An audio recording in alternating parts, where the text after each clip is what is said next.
तो boot strap बना है HTML CSS और जावास्क्रिप्ट के ऊपर। ठीक, इसमें सिंपल आपको बनी बनाई चीज़ें मिलती हैं। बूट स्ट्रैप के अंदर आसान लफ्ज़ों में CMS क्या चीज़ होती है और फ्रेमवर्क क्या चीज़ होती है उसमें। इसमें आपको बनी बनाई चीज़ें मिलती हैं, आपको सिर्फ उसको कस्टमाइज़ करना है, उसको अपने हिसाब से एडजस्ट करना पड़ता है बस। मतलब जैसे कि मिसाल के तौर पर नेविगेशन अभी हम लोग पूरी पूरी बनाते थे, इसमें नेविगेशन आपको बनी बनाई मिलेगी। आपको बस उस नेविगेशन के अंदर अपनी मर्ज़ी का कंटेंट डालना है, जो जो आपको चाहिए नेविगेशन जिस टाइप की भी चाहिए, और उसको CSS के थ्रू अपने हिसाब से कस्टमाइज़ करना है, बस खत्म बात। इतना सा काम करना पड़ेगा बस। स्लाइडर्स का कॉन्सेप्ट पहली मर्तबा बूट स्ट्रैप में आपके पास अभी इंट्रोड्यूस होगा। ठीक है, स्लाइडर अभी तक पढ़े नहीं थे आप लोगों ने, आप स्लाइडर या कैराजोल पढ़ोगे। ठीक है, और एक चीज़ बूट स्ट्रैप को इंट्रोड्यूस करवाया था ट्विटर ने। ठीक हो गया, सिंपल। तो यहाँ पर एक HTML की फ़ाइल क्रिएट की है मैंने, उस HTML की फ़ाइल में इसकी ज़रूरत नहीं है हमें। ठीक, तो बूट स्ट्रैप जो एक फ्रेमवर्क है, इसकी अभी मैंने एक चीज़ बताया कि बूट स्ट्रैप के ऊपर आपको चीज़ें बनी बनाई मिलती हैं। तो वो बनी बनाई चीज़ें आपको किस जगह पर मिलेंगी, वो आपको कैसे पिक करनी है, कैसे यूज़ करनी है, वगैरह वगैरह। ठीक, तो बूट स्ट्रैप की तमाम चीज़ें आपको बूट स्ट्रैप की वेबसाइट पर बनी बनाई मिलती हैं। ठीक है, बूट स्ट्रैप की वेबसाइट पर जाने के लिए नया टैब ओपन करोगे और यहाँ पर लिखोगे getbootstrap.com। सही है, एंटर करोगे, बूट स्ट्रैप की वेबसाइट ओपन हो जाएगी। ठीक, बूट स्ट्रैप पर जब भी बूट स्ट्रैप की फ़ाइल खुले, पेज खुले, सबसे पहली चीज़ जो आपको नोटिस करनी है वो है बूट स्ट्रैप का वर्जन। जितने भी फ्रेमवर्क्स हैं, जितनी भी लाइब्रेरीज हैं, उनका जो वर्जन है वो बहुत तेज़ी से अपडेट होता है। तो आपको उसके अकॉर्डिंग अपडेटेड रहना पड़ता है, मजबूरी है ये हमारी। ठीक, क्योंकि अपडेट आती है तो बहुत सारी चीज़ें नई अपडेट हो जाती हैं, ऐड हो जाती हैं, पुरानी वाली रिमूव हो जाती हैं, कुछ इस टाइप की अपडेट्स आती हैं। ठीक, तो यहाँ पर इस वक्त जो बूट स्ट्रैप का वर्जन चल रहा है वो चल रहा है 5.3, यहाँ पर भी लिखा हुआ है। ठीक है, और पुराने वर्जन यहाँ पर बता रहा है 5.2.3, 1.3, 0.2 था, उससे पहले मजीद पुराने पुराने। ऑल पे क्लिक करोगे सारे वर्जन बता देगा जब से बूट स्ट्रैप स्टार्ट हुआ है। ठीक है, तो तो ठीक है भाई, तो ये है आपकी बूट स्ट्रैप की वेबसाइट का पहला पेज, जो कि ऐसा दिखता है। फ़िलहाल हमारा पहले पेज से कोई लेना देना नहीं है। ठीक, आप अगर बूट स्ट्रैप का कोड या लेआउट जो आपको चाहिए वो पिक करना चाहते हो, तो आप सीधा जाते हो डॉक्स पे। डॉक्स पे क्लिक करोगे, डॉक्स पे जैसे ही क्लिक करोगे, यहाँ पर सबसे पहले आपके पास टैब सेलेक्ट हुआ हुआ आता है इंट्रोडक्शन का, और यहाँ पर ये बोल रहा है गेट स्टार्टेड। ठीक, और एक चीज़, हर चीज़ यहाँ बनी बनाई मिलेगी आपको, हर चीज़ बनी बनाई मिलेगी। बूट स्ट्रैप की लेआउट ये देखो, जो हम लोग बाय डिफ़ॉल्ट लेआउट लिखते हैं वो ये रहा। ठीक, ये लेआउट है HTML का लेआउट। बूट स्ट्रैप का लेआउट जब भी मिलेगा आपको, ये है बूट स्ट्रैप का लेआउट।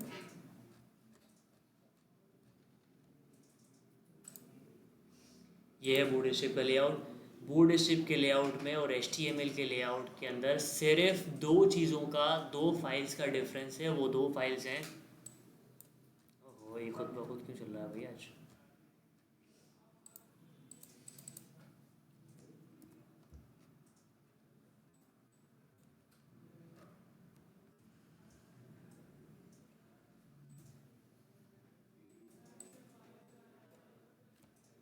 ना भैया, बोला नहीं, मैं नहीं मानूंगा। नहीं, नहीं मानेगा ये। ठीक है भाई, तो मैं वैसे ही बता देता हूँ। ये वाली फाइल, ठीक, और दूसरी फाइल है ये वाली। ठीक, इन दो फाइल्स का डिफरेंस है, बाकी पूरी HTML वही है जो आप नॉर्मल लिखते हो, कुछ भी नया नहीं है। ठीक, तो आप जब भी बूट स्ट्रैप पे काम करोगे, आप बूट स्ट्रैप की वेबसाइट पर आओगे। बूट स्ट्रैप की वेबसाइट पर आने के बाद आप यहाँ पर इंट्रोडक्शन डॉक्स पे क्लिक करके इंट्रोडक्शन में आओगे। इंट्रोडक्शन में आने के बाद फर्स्ट वाले को ड्रॉप करके सेकंड वाले को, इस वाले कोड को कॉपी करोगे। इसको कॉपी करने के लिए पूरा ड्रैग भी कर सकते हो, वरना यहाँ इस आइकन पे क्लिक करो, कोड कॉपी हो जाएगा। और यहाँ पर आके करोगे Ctrl+V पेस्ट, सेव ये H1 प्रिंट हो जाना चाहिए मेरे HTML पर।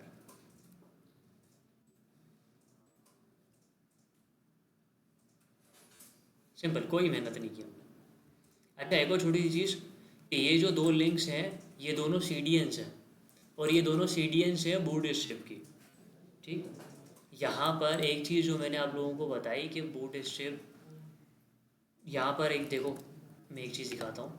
यहाँ पर जो आपका H1 शूट हुआ, जब आप नॉर्मली H1 को शूट करवाते हो तो इस तरीके से नहीं आता, फ़ॉन्ट फैमिली इस तरीके की नहीं आती, थोड़ी सी डिफ़ॉल्ट फ़ॉन्ट फैमिली आती है जो कि डिफरेंट होती है इससे। ठीक, तो यहाँ पर इस पर कुछ प्रॉपर्टी शूट हो रही है बूटस्ट्रैप की तरफ से। फ़ॉन्ट साइज़ और ये वगैरह वगैरह कुछ फ़ॉन्ट साइज़ शूट हो रहे हैं, कलर कोड शूट हो रहे हैं कुछ डिफरेंट डिफरेंट, ये सारी चीज़ें बूटस्ट्रैप से शूट हो रही हैं। ये सब, इसमें से कुछ भी हमने CSS तो अभी तक लिखी ही नहीं है, तो ये सब बूटस्ट्रैप से शूट हो रहा है हमारे पास। ठीक, अब यहाँ पर ये बूटस्ट्रैप की प्रॉपर्टी शूट कैसे हो रही है? ठीक, ये बूटस्ट्रैप की प्रॉपर्टी शूट हो रही है इन दो फाइल्स की वजह से। मैंने अभी अभी बताया कि बूटस्ट्रैप पर आपको चीज़ें बनी बनाई मिलेंगी, तो वो बूटस्ट्रैप पर आपको जो स्लाइडर्स वगैरह बने बनाए मिलेंगे, आपको उन स्लाइडर्स का कोड कॉपी करना है, पेस्ट करना है। स्लाइडर खुद ब खुद चलेगा, खुद ब खुद चलेगा इस जावास्क्रिप्ट की फ़ाइल के थ्रू। मतलब उस स्लाइडर की जो कोडिंग है वो इस फाइल के अंदर रखी हुई है ऑलरेडी। सेम उसी तरीके से जिस तरीके से H1 टैग की CSS इस CSS में लिखी हुई है, CSS की फ़ाइल है, ये जावास्क्रिप्ट की फ़ाइल है। सिंपल। और ये जो दोनों फाइल्स हैं ये लाइव चलती हुई फाइल है, ये उसी वक्त काम करेंगी जब आपका नेट कनेक्टेड हो। मैं आपको दिखा देता हूँ, ये लाइव CDNs है आपके पास। दूसरी वाली भी पिक कर लेते हैं हाथ के हाथ। वैसे जावास्क्रिप्ट आप लोगों ने अभी तक पढ़ी नहीं है, लेकिन उससे कोई फ़र्क नहीं पड़ता। बूटस्ट्रैप जो फ्रेमवर्क है उस पर आपको ज़रूरी नहीं है कि जावास्क्रिप्ट आती हो तो ही काम होगा, विदाउट जावास्क्रिप्ट भी पढ़ सकते हैं हम लोग। ये CSS थोड़ी सी बस, और ये मिनीफाइड है, लिखा हुआ भी ऊपर MIN। सिंपल, ये बूटस्ट्रैप की अंडरस्टूड CSS है जो उसने लिखी हुई है अपने कुछ पर्टिकुलर टैग्स के लिए। ठीक हो गया, डन हो गया। ये है कुछ पर्टिकुलर जावास्क्रिप्ट जो कि आपको समझ में बिल्कुल नहीं आएगी क्योंकि अभी जावास्क्रिप्ट पढ़ी नहीं है बिल्कुल भी। ठीक, तो ये जावास्क्रिप्ट आपके स्लाइडर्स को मूव करवाने का काम करेगी और इस तरह का काम करेगी। ठीक, चलो, कुछ मसला कुछ पूछना है इसमें तो पूछ सकते हो भाई। ठीक है, नहीं पूछना?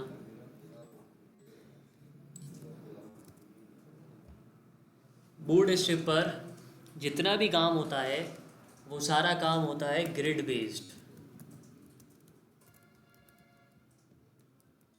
ठीक है, ग्रिड बेस्ड काम होने का मतलब, ग्रिड बेस्ड काम होने का मतलब है कि 1 ग्रिड बराबर होता है 8.33%।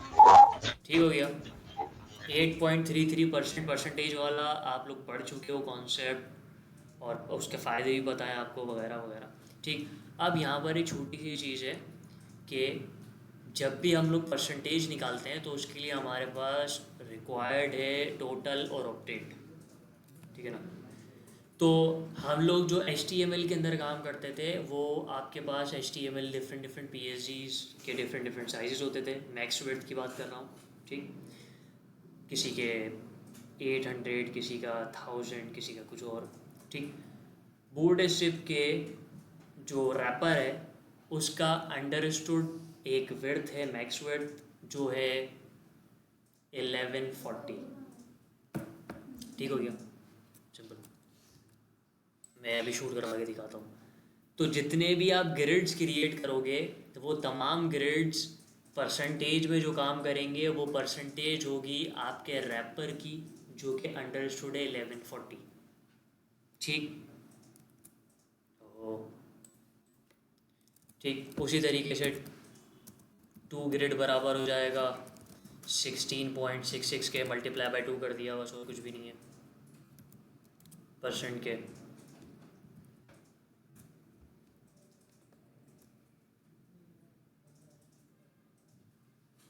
ठीक है। 3 ग्रेड बराबर हो जाएगा 25% के 8.33 मल्टीप्लाई बाय 3। इसी तरीके से 6 ग्रेड बराबर हो जाएगा 50% के 9 ग्रेड बराबर हो जाएगा 75 के और 12 ग्रेड बराबर हो जाएगा। ठीक है, ग्रिड क्या चीज़ है? ग्रिड है आप लोग जो HTML के अंदर अपने कॉलम्स को विड्थ शूट करवाते थे, अब वो विड्थ आपको शूट करवाने की ज़रूरत नहीं है। अब आप उस विड्थ को सिर्फ शूट करवा सकते हो ग्रिड बेस्ड। आपने किसी भी कॉलम को 1 ग्रेड दिया तो उसका ये मतलब है कि अंडरस्टूड वो कॉलम 8.33 की स्पेस ऑक्यूपाई कर लेगा। आपने किसी को 6 दिया तो वो 50% ले लेगा, पूरी रो का 50% ले लेगा, हाफ। ठीक, इसके बीच में भी जो ग्रेड्स आ रही हैं वो भी काम करती हैं। 3 के बाद 4 5 फिर 6 7 8 9 10 11 और फिर 12 अगर किसी कॉलम को आपने ग्रेड दिया तो पूरी रो का स्पेस ले लेगा, मतलब 100%। सिंपल। ठीक हो गया, डन हो गया। ये प्रैक्टिकली अभी दिखेंगे, कोई मसला नहीं है उसमें। ठीक, कुछ पूछना है इसमें तो पूछ सकते हो। बीच के जितने भी हैं वो कर लेना मल्टीप्लाई, जो भी आंसर आएगा उसका। ठीक है भाई, तो इस H1 को यहाँ से रिमूव कर रहा हूँ। बोर्ड स्ट्रिप में हर चीज़ बनी बनाई मिलेगी, हर चीज़। आपको सिर्फ उस चीज़ से काम लेना है। ठीक, जैसे कि हम लोग जो मेन रो कॉल करवाते थे, मेन रो जो 100% विड्थ लेती है। ठीक, और एक चीज़ बता देता हूँ कि अब आप लोग किसी भी कॉलम को, किसी भी रो को विड्थ नहीं शूट करवाओगे। आप ग्रिड से इसकी अंडरस्टूड जो क्लासेस हैं उसी से काम करना है अब आपको। ठीक, आप मैनुअल नहीं, ऐसा नहीं है कि दे नहीं सकते, दे सकते हैं, लेकिन कोशिश हम लोगों को जब फ्रेमवर्क पे काम कर रहे हैं तो कोशिश हम लोगों को यही करनी है कि इसके ही लेआउट्स, इसके ही जो भी कंटेंट इसने डिफाइन किया हुआ है उसके अकॉर्डिंग काम करें, वरना तो फिर पूरे से यूज़ करने का फ़ायदा ही क्या है। HTML भी बना लें फिर तुम शायद। ठीक है भाई, तो मेन रो जब भी आप शूट करवाएंगे हम लोग बूट स्ट्रिप में, मेन रो का एक अंडरस्टूड क्लास है, उस क्लास का नाम है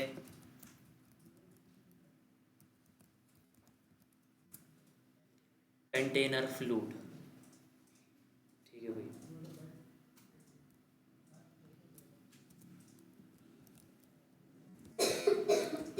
मल्टी क्लास इसलिए दिया ताकि मैं इसको सीधे से शूट कराऊँ तो मुझे नज़र आए कि मेरी मेन रो कितना स्पेस ऑक्यूपाई कर रही है, कर भी रही है कि नहीं कर रही है, जो भी है सीन।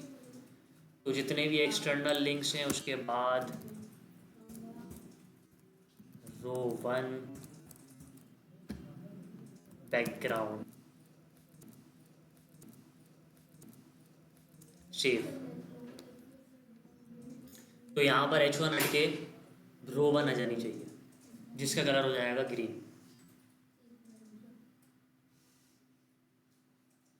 क्यों नहीं आई?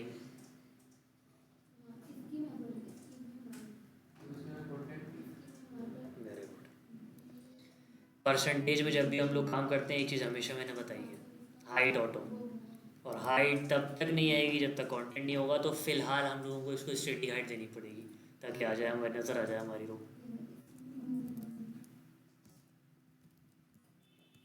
सेव 100%।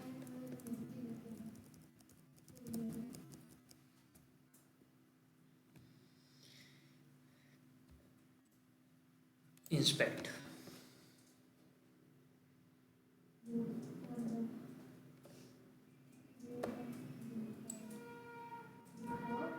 बूट स्ट्रिप की CSS की फ़ाइल हमने लिंक करवाई हुई है। उस CSS की फ़ाइल के थ्रू ये प्रॉपर्टी शूट हो रही है खुद ब खुद, हमें कोई मेहनत करने की ज़रूरत नहीं। ठीक, कुछ मसला, कुछ पूछना है इसमें तो पूछ सकते हो कोई।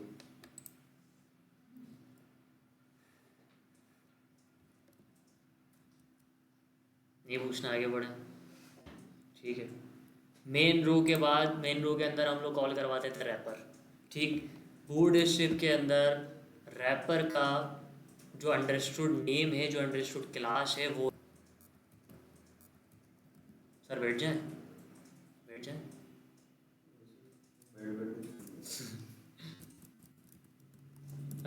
डॉट नहीं लगाया, ठीक है। Container, container fluid understood class है मेन रो की, जिसको आप 100% की विड्थ शूट करवाना चाहते हो। और कंटेनर आपके पास अंडरस्टूड क्लास है रैपर की, और रैपर की विड्थ अभी मैंने बताया 1140 शूट होनी चाहिए। ये क्लास मैं खुद से दे रहा हूँ उसको, ठीक है ना, सिर्फ ये देखने के लिए कि रैपर कितनी स्पेस वगैरह ले रहा है। या बल्कि इसको यहाँ से कॉपी करो, यहाँ पेस्ट करो, इसको यहाँ से कॉपी करो, इसको यहाँ पेस्ट करो, और ये सेव। और रैपर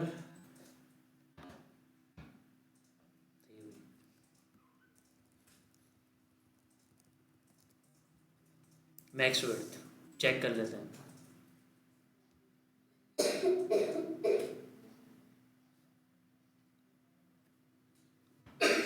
सही है। ये वाली चीज़ देखते हुए मैं भी एक बार सोचता हूँ कि मैंने बता तो दिया था कि 1140, अक्सर ऐसा होता है कि 1140 नहीं होती, फिर तुम लोग बोलते हैं, क्योंकि उसकी वजह मैंने अभी बताई ना, वर्जन बोर्ड स्ट्रिप के बहुत तेज़ी से चेंज होते हैं, अपडेट बहुत तेज़ आती है। एक मरतबा अपडेट आई थी बड़ी ज़बरदस्त किस्म की, कि मैंने फ्राइडे वाले दिन बच्चों को बोर्ड स्ट्रिप का इंट्रोडक्शन दिया था, मंडे वाले दिन अपडेट आ गई थी, मतलब संडे वाले दिन आ गई थी, मंडे वाले दिन फिर से मुझे थोड़ा सा बताना पड़ा था। तो ऐसा भी होता है, कोई ज़रूर वो नहीं है। तो शुक्र है कि 1140 है।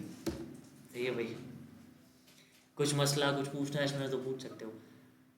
मेन रो कॉल हो गई, रैपर कॉल हो गया, अब कॉल करवाएंगे कॉलम्स, और कॉलम्स कॉल होंगे ग्रिड बेस्ड। ठीक है भाई, कहाँ गया रैपर, रैपर के अंदर फर्स्ट कॉलम। और ग्रिड जब भी आप कॉल करवाते हो तो ग्रिड कॉल करवाते वक्त आप 1 ग्रिड 2 ग्रिड ऐसे नहीं लिखते, आप सिंपल लिखते हो कॉलन डैश, और डैश के बाद बताते हो कितना ग्रिड। जैसे कि यहाँ अगर मैंने 1 लिखा तो अब हमारे पास 8.33% का एरिया लेगा हमारा ये वाला कॉलम, ठीक।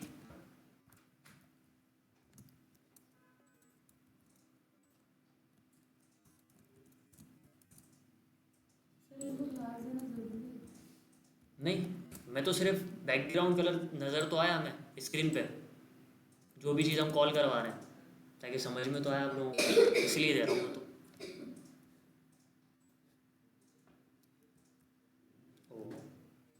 हाइट फोटो, ठीक है। 8.33%।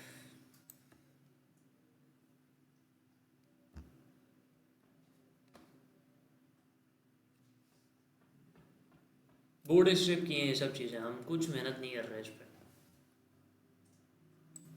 ठीक। इसको यहाँ से 2 करोगे 2 ग्रिड तो 16.66 पे चली जाएगी यही कॉलम। करोगे 6 6 कॉलम का मतलब 50% अभी बताया था,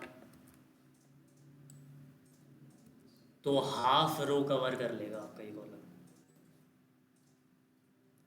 12 करोगे तो 12 का मतलब ना, आज बीच वाले ग्रिड आप कॉल करवा के देख लेना, ठीक है ना, क्योंकि मैंने अभी बताया, फिर से रिपीट कर देता हूँ। 3 के बाद 4 भी शूट करेगा, 5 करेगा, 6 7 8 9 10 11 12।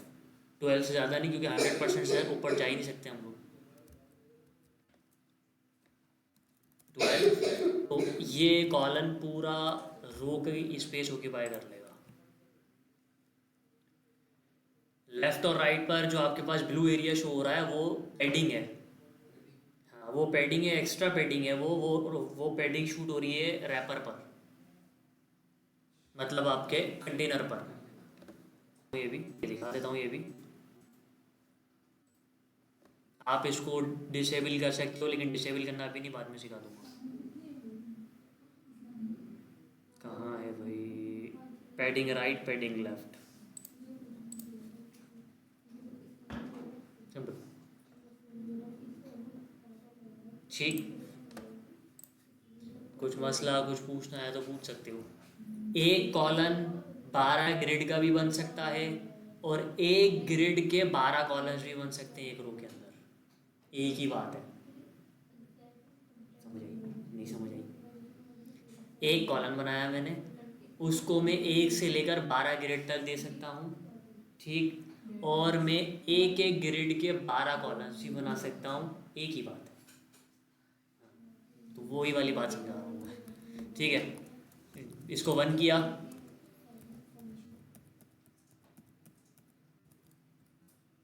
सेव। मसला वर्टिकल हॉरिजॉन्टल करना चाहते हैं, क्या करें उसके लिए? फ्लॉट लेफ्ट दे दो। फ्लॉट लेफ्ट दे सकते हो बिल्कुल, लेकिन फ्लॉट लेफ्ट की भी बूटस्ट्रैप में क्लास आती है। स्पेस दिया, फ्लॉट स्टार्ट, सेव। जिस टैग को भी फ्लॉट स्टार्ट शूट करवाओगे वो फ्लॉट लेफ्ट हो जाता है, उस पर फ्लॉट लेफ्ट प्रॉपर्टी सीरीज की शूट कर जाती है। डिफरेंस समझ में नहीं आ रहा?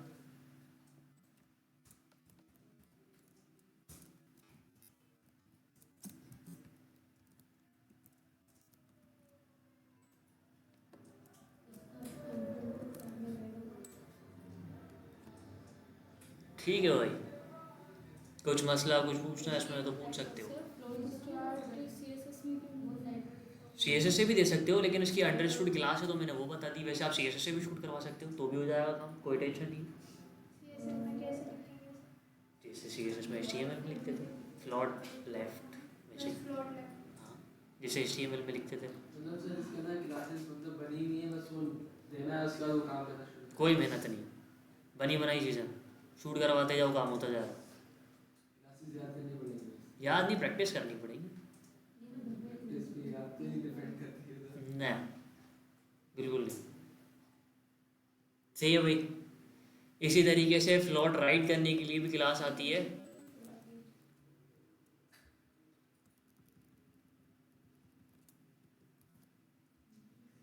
एंड फ्लॉट स्टार्ट दोगे तो फ्लॉट लेफ्ट शूट करता है, फ्लॉट एंड दोगे तो फ्लॉट राइट शूट करता है। सिंपल। कुछ मसला कुछ पूछना है इसमें तो पूछ सकते हो।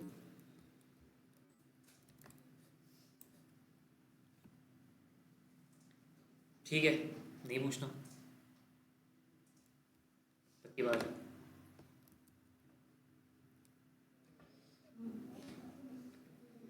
ठीक है,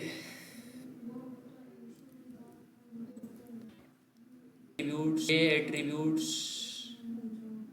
हमने, मेरे ख्याल से मैंने बताया था आप लोगों को जब आप लोगों ने CDN लगाई थी फ़ॉन्ट ऑप्शन की, तो उसमें भी आए थे। इन एट्रीब्यूट्स के पीछे भी थोड़ी एक लॉजिक है, ये क्यों लगते हैं, क्या काम करते हैं। JQuery के टाइम पर अगर आप लोगों ने JQuery पढ़ी तो उस टाइम पे बताऊंगा आप लोगों को, फिलहाल तो कंफ्यूज ही करेंगे। ठीक है भाई, सिंपल।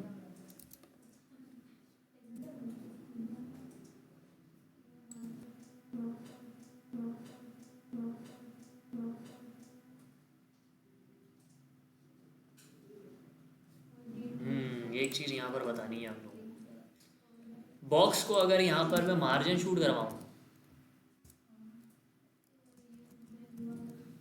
लेफ्ट, और लेफ्ट मार्जिन शूट करवाऊँ सिर्फ सिर्फ 1 पिक्सल, क्या लगता है क्या होगा? कुछ होगा? ये कुछ नहीं होगा। हालांकि मैंने बॉर्डर भी शूट करवाया है। ओके, मतलब मार्जिन शूट हो जाएगा। ठीक है, और कोई?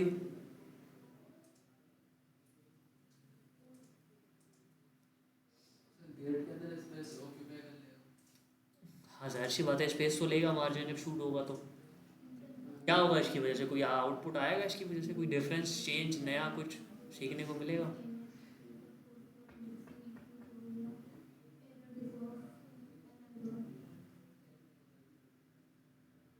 नहीं मिलेगा।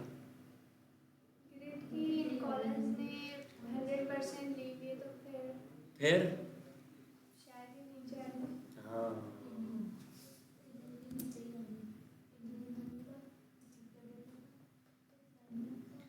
क्योंकि ग्रिड 100% एरिया स्पेस ऑक्यूपाई कर चुका है, तो आपने 1 पिक्सल भी अगर शूट करवाया तो वो परसेंटेज से बाहर निकल गया, तो जो लास्ट वाला कॉलम था वो नीचे आ गया क्योंकि उसको ऊपर जगह नहीं मिली। ये मसला है। अगर यहाँ पर मैंने पैडिंग दी होती, हालांकि बॉर्डर दिया है, बॉर्डर भी 1 पिक्सल का दिया है, वो भी स्पेस लेता है, लेकिन मार्जिन शूट हो रहा है।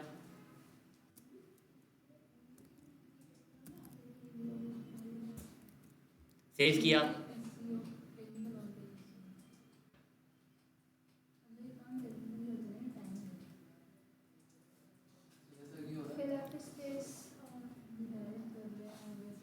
स्पेस तो स्पेस है, मतलब विड्थ तो बना बढ़ाता है ना। HTML में भी आप पैडिंग शूट करवाओगे तो भी विड्थ बढ़ती है, आप बॉर्डर शूट करवाओगे तो भी विड्थ तो हाइट बढ़ती है, आप मार्जिन शूट करवाओगे तो भी वो स्पेस लेगा। सिंपल। यहाँ पर एक चीज़, एक प्रॉपर्टी शूट हो रही है आपके तमाम टैग्स पर, वो प्रॉपर्टी है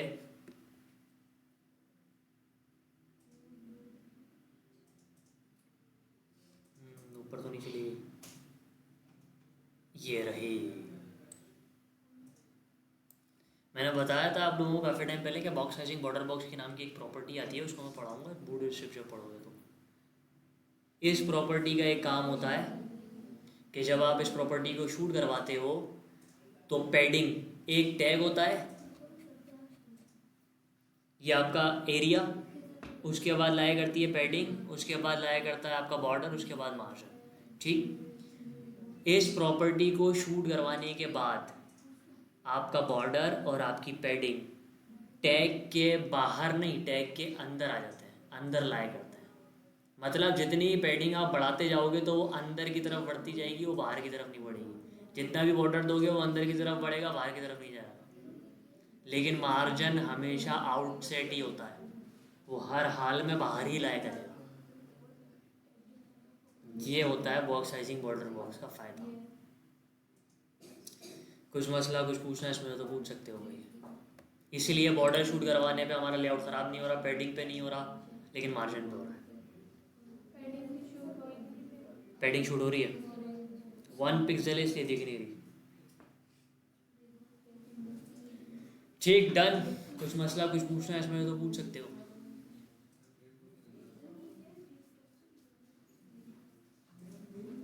नहीं पूछना? सर जो पैडिंग है वो बॉक्स के अंदर शो हो रही है। हाँ, कॉलम के अंदर लाई कर रही है, उतनी विड्थ रहेगी, 8.33% ही रहेगी। आप पैडिंग दोगे तो वो आपका जो टैग है उसके अंदर बढ़ती चली जाएगी, मतलब आपके कंटेंट को कंसाइज करेगी, दबाएगी उसको। कंटेंट भले बाहर आ जाए लेकिन पैडिंग बाहर नहीं जाएगी। ये है नहीं, स्क्रॉल बार क्यों आ रहा है? वो तो अलग कॉन्सेप्ट है उसका, स्क्रॉल बार आने का तो रिस्पॉन्सिव है। ठीक है, डन है भाई। कुछ मसला है इसमें तो कुछ पूछना है तो पूछ सकते सर हो। अगर ये इतना इजी है तो HTML और CSS क्यों पढ़ाया गया है? ताकि ये वाली चीज़ समझ में आ सके, वरना ये कैसे समझ। डायरेक्ट तरीके तो नहीं आता। बिल्कुल भी नहीं आता। और एक और चीज़ है कि आपका रिक्वायरमेंट क्या है क्लाइंट की। अगर वो ये बोलता है कि मुझे वेबसाइट बूट स्ट्रिप पे नहीं है, HTML CSS पे बनवानी है, फिर आप कुछ नहीं कर सकते। तो सर HTML CSS और ये बूटस्ट्रैप में ज़्यादा कोई फर्क तो नहीं लग रहा? पता चलेगा जैसे जैसे हम इसमें आगे बढ़ेंगे, पता चलेगा, फिजिकली पता चलेगा आपको। ठीक है भाई, डन है। कुछ मसला कुछ पूछना है इसमें तो पूछ सकते हो। अगली क्लास में वेबसाइट लाइव कर लेंगे, उससे अगली क्लास में PhD स्टार्ट करेंगे। फिग्मा का ये है कि फिग्मा आप लोगों को इसमें नहीं पढ़ाया जाएगा।